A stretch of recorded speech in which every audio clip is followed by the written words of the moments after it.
Hello বন্ধুরা, আজকে real ক্লায়েন্টের ওপরে একটা ন্যানোপ্লাস্টিয়া হয়েছে।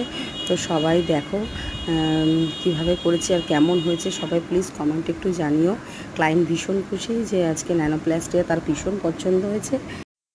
তবে ন্যানোপ্লাস্টিয়াটা আমার পার্লারে নয়, তার বাড়িতে গিয়ে করানো হয়েছে।